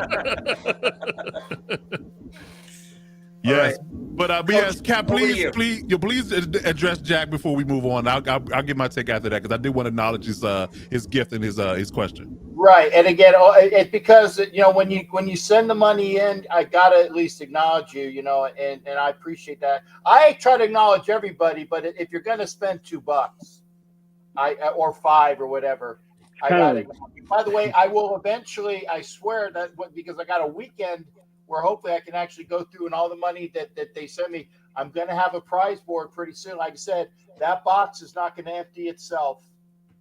That box of Raider stuff is not going to empty itself. I want to say, and I would like to say, are you talking about who had the best draft for everybody or just in the AFC West, Jack? I wanted to ask that. Yeah, I think it's just the AFC West. I think either way it's the Chiefs. So. Oh, here we go. I'm kidding. Here we go. I'm kidding. There we go. That's sharp. League wide, Eagles for sure. Oh, Eagles definitely killed it. I mean, I think if I had to get my top 5 is the Eagles, the Steelers, the Texans, the Colts. Yeah. What's crazy too is while we're waiting for Jack to clarify, I didn't think anything of it when the Texans traded up and got Will Anderson. But I can't remember who was explaining it. They did that strategically. They took Stroud first because someone was trying to trade up. I think the Titans were trying to trade up with the Cardinals, but they only wanted Stroud. They didn't want Levis or Richardson or Levis. Right. So they took Stroud, knowing to take him off the board, knowing Tennessee would back out, and then were able to trade back in. There you go. Crazy the amount of chess pieces that go with that, right? I know, right? Sorry, guys. Before we get into Coach's take and everything, we do need to acknowledge the absolute crazy trade that Houston made. Oh man, they give up a lot. But they gave up a lot, but they still got a first round pick next year. But my point is from what I was able to tell. By the way, for those of you who don't know, I joined the Bolt Bros for their draft coverage in the first round. That was a spectacular show. Highly recommend going back and checking that out. Coach, you joined a little bit later in there as well. And then I kind of came back in after having to leave for a couple moments. But I was busy. I'm sorry. I would have been there. I was busy. Yeah, that's fine. But it was absolutely crazy that you ended up with the team picking so high back-to-back literally in the NFL draft. Yeah, like 2 and 3. 2 and 3. Like, that's insane. It is. But they got their guys, man. They did. They did. They got rid of Watson and got all that because of Deshaun Watson. So. How about that? Yeah. And it is almost a rewind of what they drafted when they first came into the league as an expansion team. Remember they drafted Mario Williams and David Carr back to back? Yeah. It's basically they cornerstones of their franchise, and they just redid it again years later. It's crazy.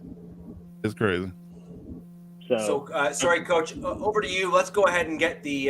Well, we got to talk who had the best AFC West draft. Oh, I guess we do the Chargers first. So did Jack clarify? Did I miss that? He said AFC West. Okay, yeah, I got it. He said amongst us. Okay. All right. We'll do it after we do the Chargers. Okay, that'll work. Okay. All right. So in regards to the Chargers draft, I have to say that I have very mixed emotions. I'm, as Ron Burgundy would say in that famous movie that we all know. San Diego. I'm sorry. That's what he said. I'm in a glass case of emotion when it comes down to the draft, right? So first round, and I'm really on the Bo Bros podcast as the draft, as the first round is starting to get into the middle tier, right? And we're seeing Jackson Smith and Jibba drop, right? We get to pick 19, he doesn't get picked. We're like, well, shit, Seattle's not going to take a wide receiver, are they? I mean, they don't pick offensive players. He's a defensive guy, right? So we're good. Jackson's going to fall to us. And damn if they didn't pick Jackson and Smith and Jibba with the 20th overall pick.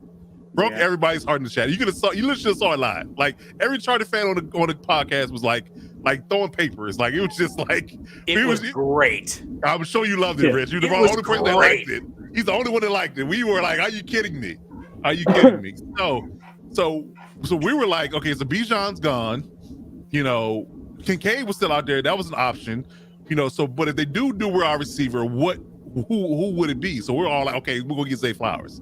All right, no problem. Zay Flowers, hand the card in, right? Card comes in, and it's a guy that nobody projected to go in the first round, practically, in the later weeks of the draft, after the combine and pro days and things of that nature. Quentin Johnston. I'm like, wow. So clearly the Telesco, Spanos era loves tall-ish receivers, right? Coach, your GM has a bar above his office. Yeah, it's a height requirement. It's like the roller coaster thing. Yeah, you must be this high to ride this ride. Thank you. You are not allowed to enter the building. Exactly. So yeah, if you're not at least 70 inches, you can't ride this ride. You can't get a contract with this organization, right? That's pretty much it. But ironically, like, okay, let's say it this way: you have to be this tall to play receiver for this organization. I think that's what it is. Yeah. Because it did draft a guy in the later rounds is 5'8", so it's not a complete and total height bias. But don't worry, he'll be cut. For started, no, he's gonna play. He's gonna play. He's gonna be a kick returner. I'll get to him in a minute. But speaking of who we drafted, the Quentin Johnston was number one. Now, it's instant fury and rage because again, we like, why would we draft another guy that looks like the guys we already have, right? And I think that was the biggest problem. So like, why would you driving another 6'4" guy who's more of an outside boundary receiver? He's a boundary wide receiver. He's not a slot. He's played at TCU. He exclusively played outside the numbers, right? Yeah. So we're like, okay, so what was the rationale behind it? Outside of the whole, he's tall and he's, he can jump. Because he does, to be honest, he's a hell of an athlete. We're talking about 6'4", 215 pounds with a 40+ inch vertical. So I mean, he can go, he can fly, right? If he was a basketball player, he'd probably be a first round pick, for any NBA team right now, just pure athleticism. But very head scratching pick. Just like what are we doing? Where are we going here? How do we view this pick, right? How does it fold back into what our current and long term plans are? And I guess the best argument you can come up with is the idea that once you dig deeper into it, the initial reaction was bad. Like we all had initial awful reactions to it. But when you dig deeper in it, and it's ironic too, because literally the night after the draft ended on the first round, the Welcome to the League rookie show came on NFL Network, and they were featuring Jalen Hyatt and Quentin Johnston. So I got some more inner workings and inner looks at him as a receiver, and I got to see a little bit more film that they don't publish online, right? So I get the feeling that they were impressed by his size, his athleticism, and his ability to create after the catch. Now, I would argue that, his ability to create yak, even if he's going to be outside or boundary X receiver. Anywhere he plays, and they can look at it from a perspective, even if you line him up outside, put Keenan in the slot, and you could, kind of manipulate offenses that way, that's an option. So I think that, and I think this is also a caveat that people aren't actually looking at either. I think I have the sneaky suspicion, because based upon what Herbert's success rate has been with receivers, I think he prefers taller receivers. Mm-hmm. I think he does. I think he would prefer taller receivers because he loves Parham being 6'8" as a tight end. He loves Mike Williams being 6'4", almost 6'5". He loves Keelan being 6'3". So I think they consulted him and said that if we had a choice between this guy and this guy, who would you pick? And if it's a shorter guy or it's a taller guy, I think he preferred the taller guy. I think that might have been the selling point, a reason why they took Quentin Johnston. Like I said, nobody, it was very secretive. Nobody actually, considered him being picked as high as he did. So do you think part of the assessment was too that, given the track record of Mike Williams and Keenan and them getting hurt, it's like, well, if we take someone that's similar, then maybe we don't lose that part of our offense, if we get to that situation and take some load off of them. Yeah, and I think that was the thinking, and I think one of the analysts in NFL Network actually made a good point. They said that they looked at it from a future perspective, not necessarily a guaranteed option that we have to have something right now that's going to work and hit right now and be an all-pro right now. So it was a long-term play. I think it's both. Yeah, it's a long-term play. I think he'll be productive early, but I think he'll round out to be a number one and number two receiver in the offense once the other guys are gone.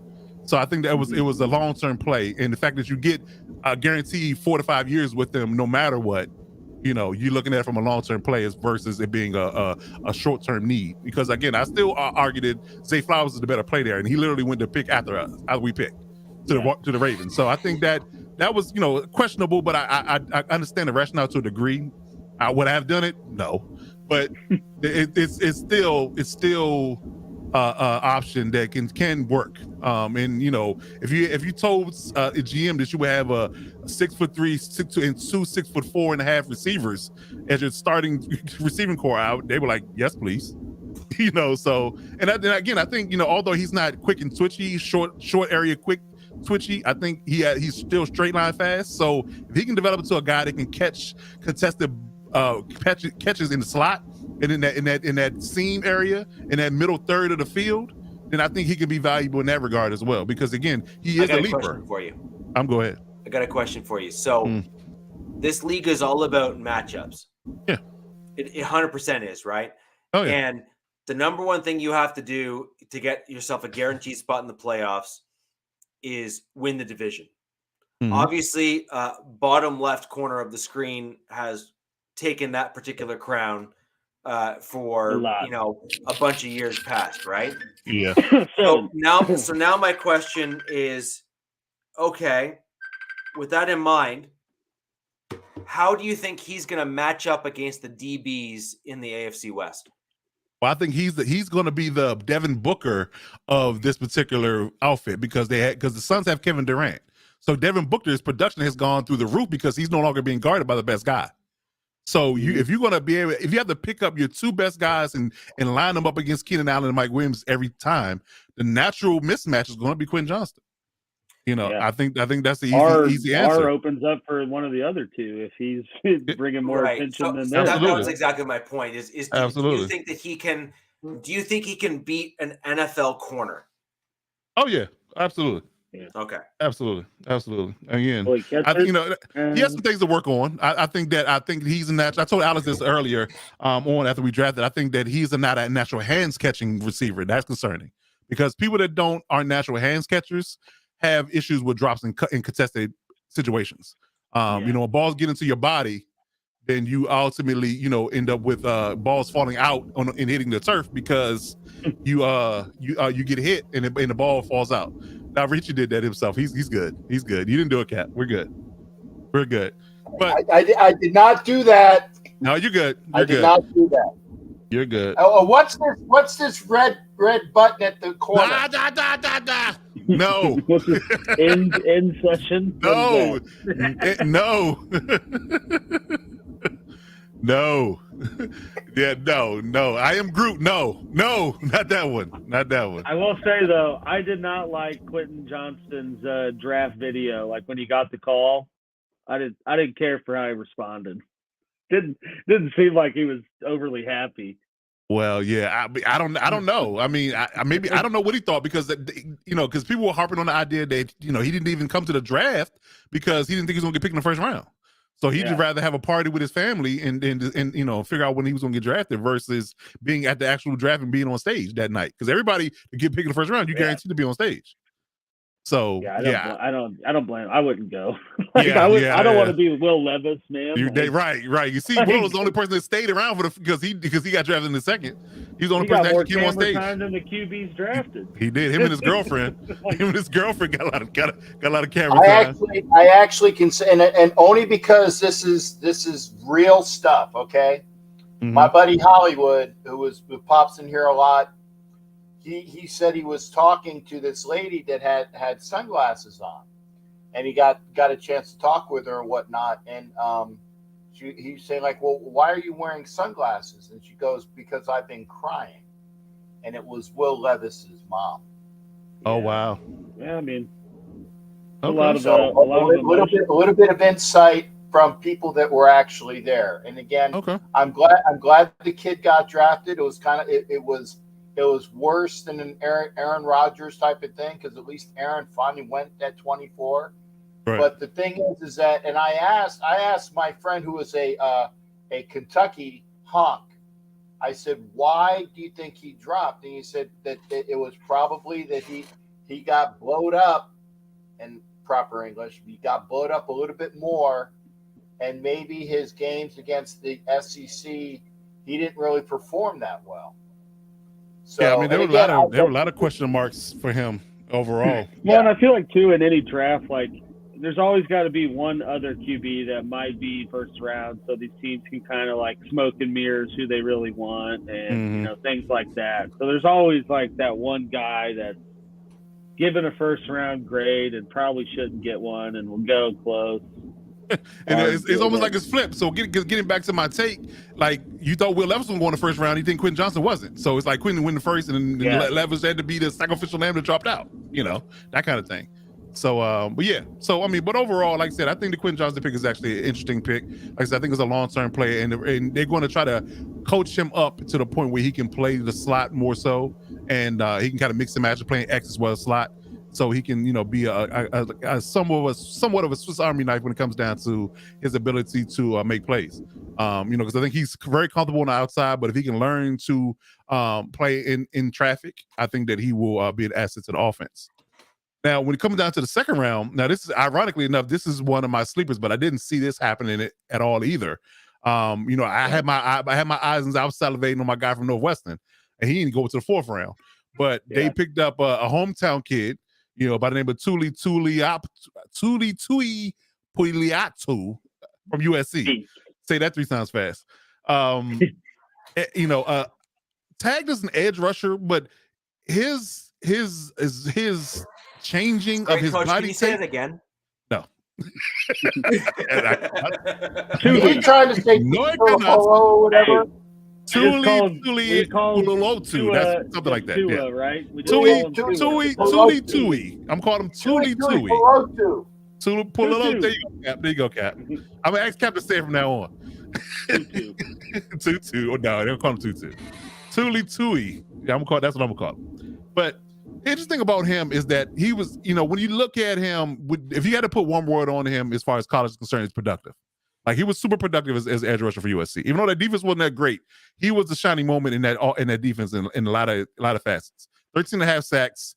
You know, had 2 really good years. You know, there in the last couple of seasons that he's there, with and without the new coach. What is his name? Lincoln Riley. So, you know, I think that he is, you know, somebody, you know, and I feel like you always can trust Samoan football players. I just feel that way. It's just something in my bones to think that Samoans can play football. I just feel that way. So, I like Rich's name form that's in the private chat. I'm just saying. Oh Lord. That's it. No, That's not doing that. Definitely not doing that. That's it. So yeah, it's weird about him because he was 291 when he was playing as a sophomore. He slimmed down over the past year to 266, which, you know, tagged him as a bona fide edge rusher versus being a hybrid 3-tech versus edge, right? So I was trying to understand exactly what he was driving at, because naturally when you drop 25 to 30 pounds, you would think that would make you a little bit faster, but it didn't. He still runs about a 4.9 40. So, you know, you typically tag 4.9 guys as interior guys versus edge, right? Yep. So that gave me pause. It's like, you know, how, you know, what was the rationale behind drafting him? You think they're going to load him back up again and wait? I'm going to get to that same point, really. Yeah, I'm literally running right into that idea right now. So I think that's what they're going to do. I think they might kind of hedge it in the middle, not necessarily go all the way to 290, but maybe 10 to 15 more pounds, and kind of give him a hybrid role. Kind of and deploy him as kind of play any of it. Yeah, you know, any position on the line. So we take an injury in any position on the line, especially when the pass rush comes. Go play. There you go. Go play. Not a 3-tech, not a 5, not a edge. You can do it all. Yeah. Right. So I think that's what they were thinking in that regard, because it's clearly he can hold the weight because he's been there already. He can hold the 290 pounds because he's been there already. So, you know, there's not an issue for him to be able to, quote unquote, you know, bulk up a little bit, right? So if my take on it, he's not gonna get any faster by slimming down. Then, you know, just bulk back up and be a Swiss Army knife when it comes down to D line. You can play any position on the line except for nose tackle. Why not? So Raiders 07 just said if you say it 3 times, they show up. So titties, titties, titties. Waiting. There I'm he a is. double D. I'm a double D man myself. I'm a double D man myself. I'm just saying. But yeah. So I mean, interesting pick. You know, a lot of people tagged us as needing an edge or being a third person to rush a passer, especially with Khalil and Joey, having injury history. A lot of people were looking to do that. So what a bad pick. I would much more so liked for them to go a tight end in that position, but they didn't.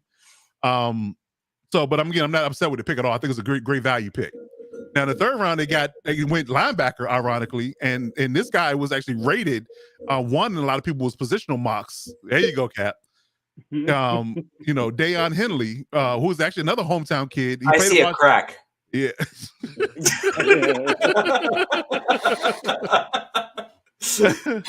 So I actually put that up under protest. That's my ex, but because it's unfortunate, but she hits the mark. But that is not an ass crack. Those are there you primo. Go. Those are pristine pups. There you go. If Jerry Lawler was here right now, he'd be having a fit. But anyway, but like I said, taking a linebacker in the third round was a great value pick as well. Was a great value pick as well. Deion Henley. Now, and the Deion Henley pick was interesting as well because he was a two-time converted player. He played wide receiver, then he played safety, then he moved down to linebacker. So it tells me, much like Drew Sanders, he can process quickly and he can convert quickly. So to me, he's super quick, he's super fast, super reactive, right? So if you can go from an offensive player to defensive player and then move from the back end of the defense to the front, then I think the kid is a super talented player. Little smaller for my taste, from a body type perspective, because you're looking at it from an idea of what we have right now. Kendricks is about 240 pounds. Kenneth Murray is about 245. You go from 245 to 230, and the one knock on him was his ability to fight off blocks at the second level. So that kind of concerns me because, giving you a little bit of a coach speaking, a little from a football perspective, when you have smaller linebackers, you need good bodies up front. You need big guys up front to keep the offensive line off your linebackers, right?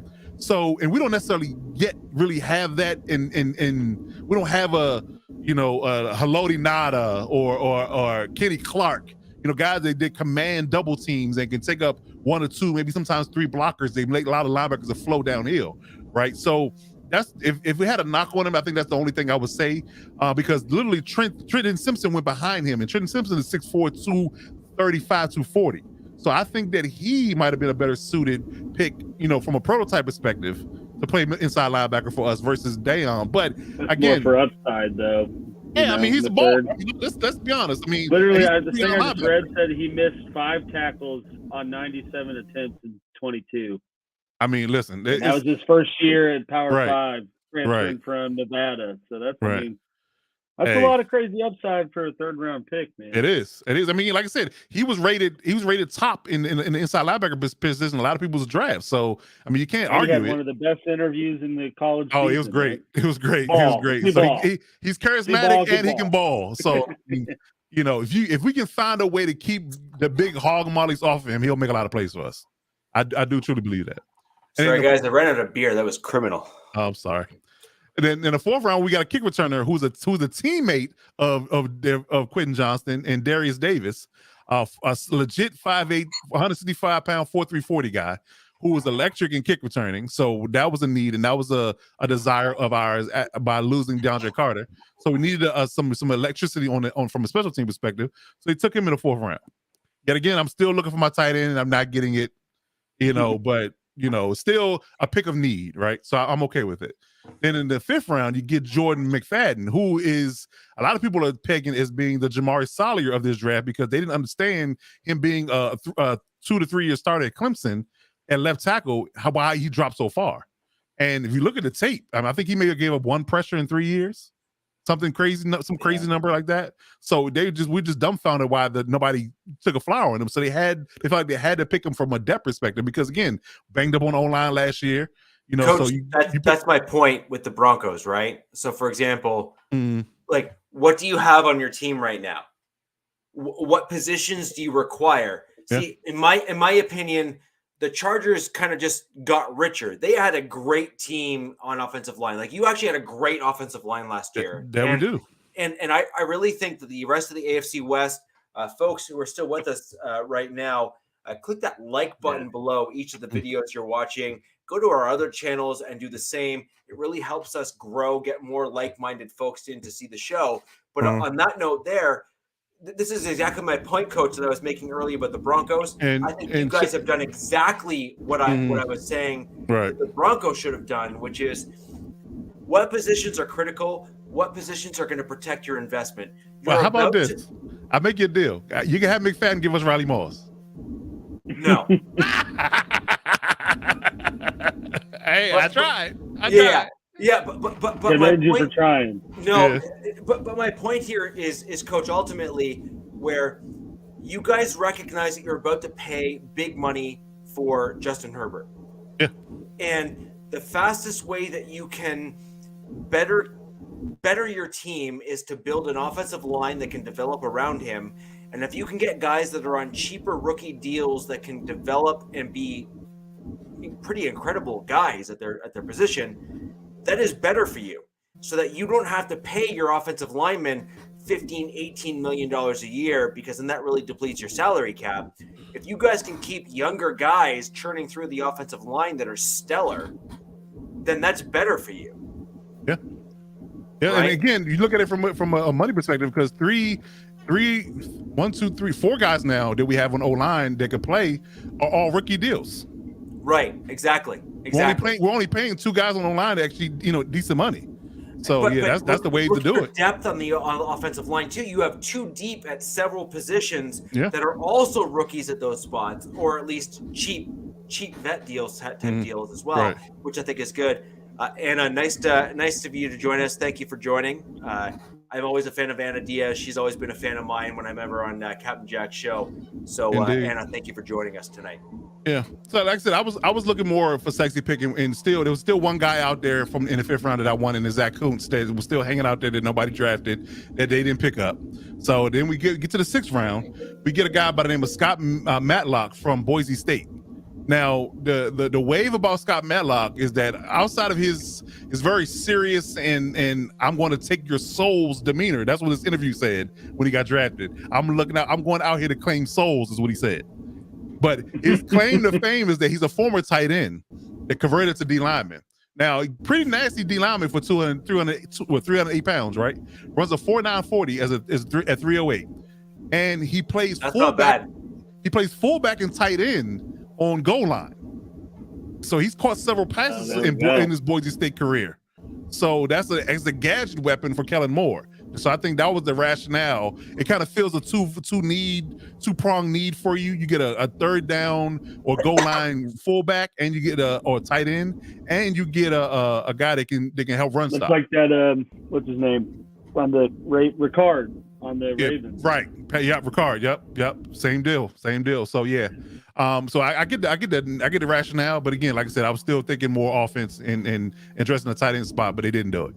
So in the last pick, which got the most scrutiny, versatility though. It is. So that is legit versatility. Like, if he hey guys, out, we need a fullback. Like so for example, you now no longer need to have a roster spot for a fullback on your roster, because I think a lot of teams do. Yeah, I think bigger tight end, something like that. No, but the point is he can be a special teams guy / depth D-line guy and cover all of the positions. Yeah, which is, I mean, and then to get that in the sixth round, that's good. No, that's huge. That's good. That's huge. Yeah, so I mean, like I said, I'm okay with the pick. Like I said, me drafting out again, I wanted another weapon for Herbert for long term. A guy that you can get for 4 years. But yet again, I still, it's like I don't agree with it, but I understand. It's one of those deals, right? So in the seventh round, and this pick, ironically enough, the seventh round pick got the most scrutiny out of everything, and which I didn't understand at all. I didn't. They picked up Max Duggan from TCU, the quarterback, who just went to the national title game. Coming back from I did call it. I'm glad you said that, because I called it. Andrew from Bolt Bros. He called it before it was even. He called it like way early too. Right. He called it like way back. Yeah, I mocked him in the seventh round like 6 or 7 times. Yeah. But yeah, I understand the pick, and because it's one of those things where it's not a threat to Herbert, obviously, but it's insurance policy for Herbert, because we all know at this point, I still don't understand the idea outside of knowing the system of why you would re-sign Easton Stick, because Easton Stick hasn't been a productive backup for anybody at any time and anywhere. Nope. Exactly. My name is Star-Lord. Who? That's how you feel, right? So I get it. I mean, because like I said, you got to me, for my money, Max Duggan is a gamer. He's a gamer. He has grit. A guy came back from a cancer diagnosis to go all the way to the national title game. That's a hell of a story. So he's a humble guy. He's a runner. He runs 4.5. So you like getting an athletic backup quarterback that can actually be productive and take some snaps for Herbert if you need to. I got a question for you, Coach. I'm fine with the pick all together. Go ahead. Do you think that they might use him in like a wildcat type of thing, like Mariota? Yeah, like a Mariota role, or a Sean Payton used that other dude that I can't. Taysom Hill. Taysom Hill. Yep. Mm-hmm. Let me tell you, if you can find a coach that loves you like a Taysom Hill, hello. Because man, you're getting paid. I'm willing to bet Sean Payton called the Saints about Taysom Hill at some point. And he got Troutman instead. Yeah, right. He said something tells me that Taysom Hill has got a wicked good weed hookup for Sean Payton. Not a weed hookup. Because I mean, he probably did call, and they were like, "Sean, he has $40 million left. You can't afford that." Like, fine, I'll take Troutman. Do it. Can't do it. So yeah. So I understand the pick. A lot of people were hating on it. They were talking about conspiracy theories and this, that, and the third. I'm like, look, he's there for insurance. Herbert's on his way out, man. Yeah, right. Like Johnson and Davis, you got Duggan's whole. So we will create the whole TCU team. We're the Los Angeles Horned Frogs now. Is that what we are now? Let's go. Yes. Is the Coach? The short answer to that question is yes. Yeah. Okay. Fair enough. Okay. So yeah. I like the pick. I think out of all the things I had, somewhat of an issue with, I don't have an issue with the Max Duggan pick at all. And not just because I was right about it. It's the simple fact that it was a need for us, and I think we needed a backup quarterback, which is why I kept mocking a backup quarterback in the later rounds, because I felt like we needed one. Because if Herbert goes down for a game or a snap, or it's not chaos when you're trying to figure out who's going to run the offense, and he's coming in fresh with Kellen Moore from day one, ground zero, OTAs, mini camps, camp, everything. I like it. I'm fine with it at all. Sharif, I have to agree. I mean, the Chargers are quickly becoming basically a merger of multiple years of TCU teams. First it was Notre Dame, now it's TCU. We were from drafting Notre Dame players to drafting TCU players. That's how it is. Coach, I have your new name. Are you ready? You drafted the TCU player. I know, right? The creme de la creme, right? Yeah. The Fighting Hornets. The Fighting Hornets? Huh? Well, Hornets. Well, Hornet isn't that TCU? The Hornets. Horned Frogs. They're the Horned Frogs. Horned Frogs. I'm sorry, I can't bring myself to call Horny Frogs any kind of a team. So, they're the Charged. I have a bit of an issue with that. The Electric Frogs. Yeah. Yeah, but overall, man, I think that it was an interesting draft, a draft I wouldn't have necessarily done for myself, but I understand the value in most of what they did. I think these guys can all be productive in certain facets. We're not talking, I'm not sitting up here and going to call anybody an all-pro yet. I'm not going to be that hyperbolic, right? But I think that it's a lot of value, and I think they picked up people that can contribute here, now, and down the road. So I'm okay with it. I'm okay with it. Texas Christian Horned Frogs. That's it. That's it. So yeah. So if I had to give it a grade, I would say C+. C+. See, I feel that Coach and I are living in more of a reality when it comes to our draft classes. I think that. What? Yes.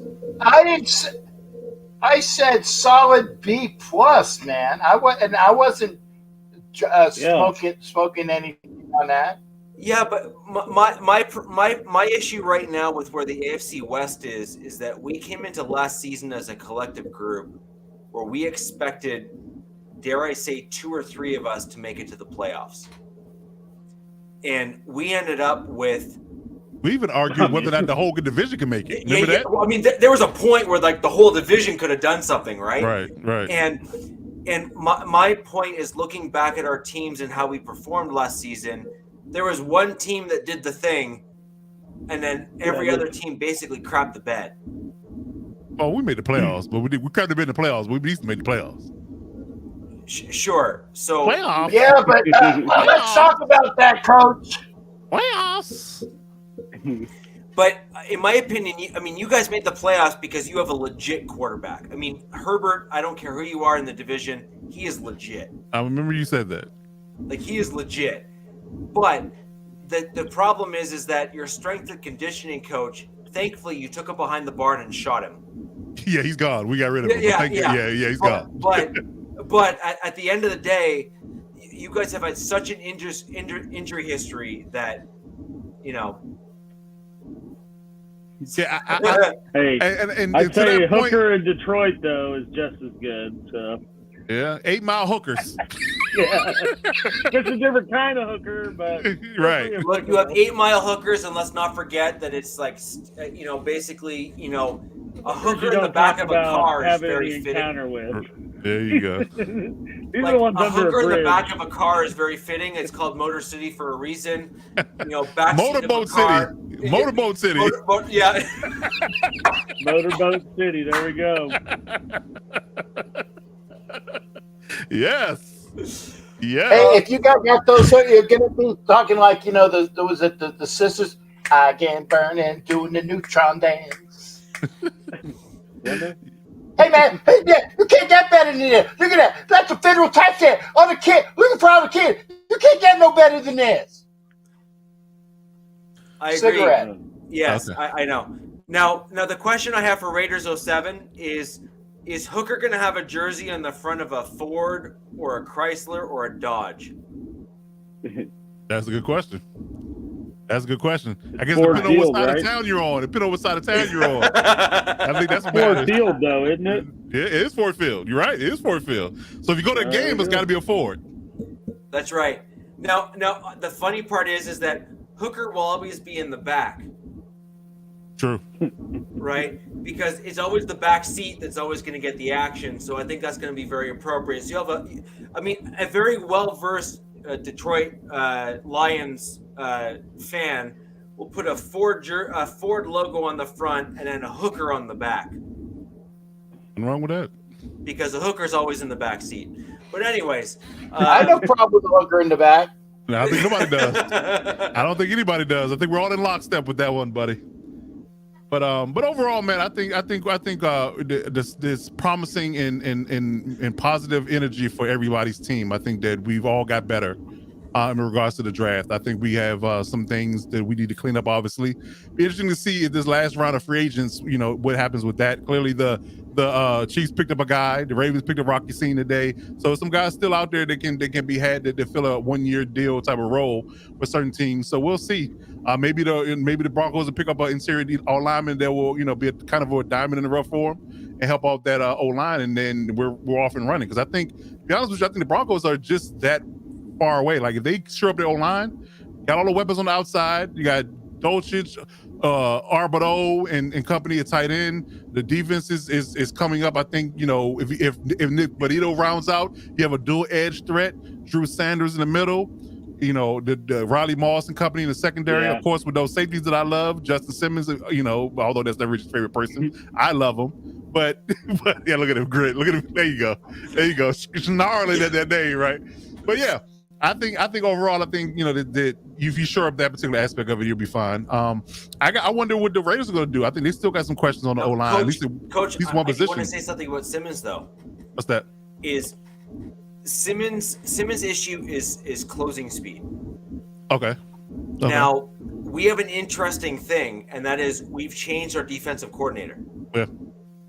And so we went with 2 coordinators that basically came out of a similar mold. Mm-hmm. So you had Vic Fangio, who was literally an OG and frankly has fielded some of the best defenses in recent NFL history And I don't think you can even argue that it might not even be close.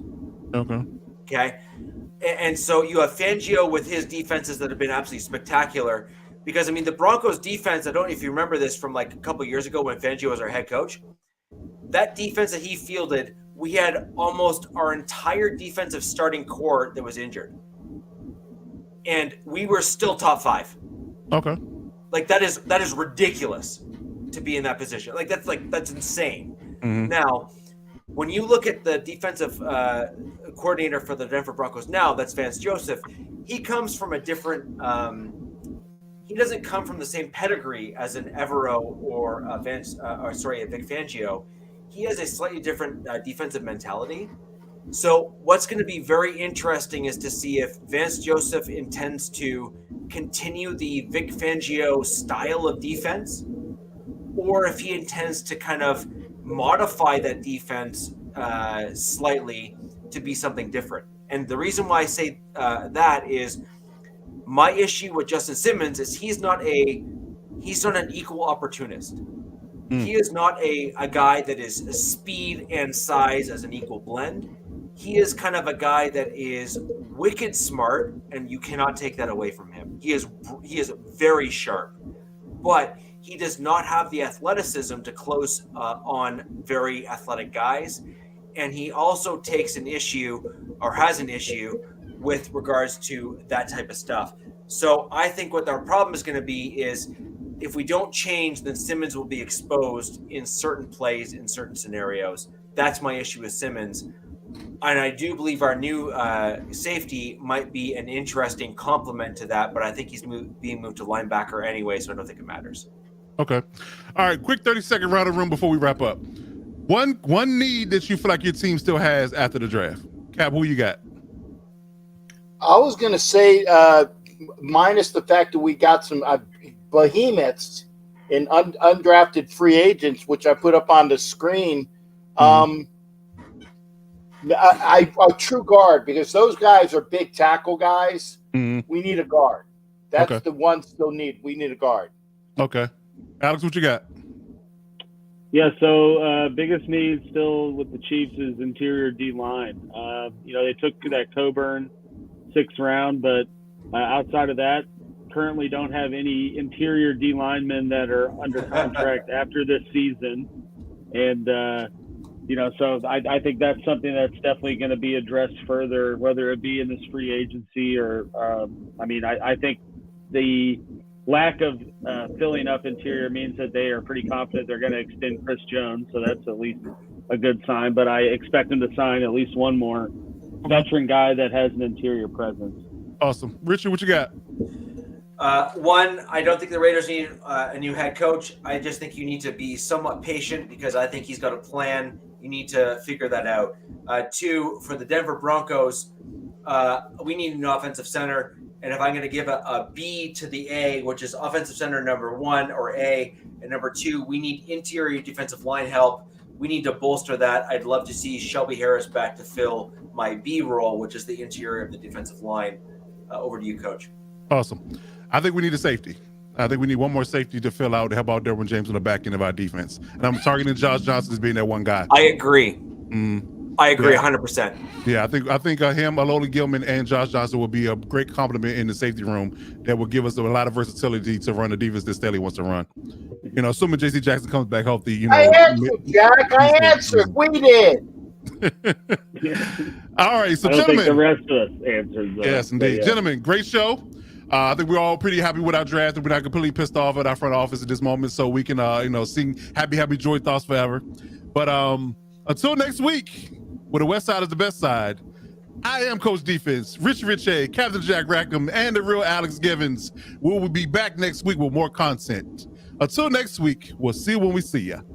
Peace. Yeah! Even when we did. You can still go. Even when you feel slow, you can still go. Even when there's no hope, you can still go. I never answer to no, man, I still go. Go, go, go, go, go, go.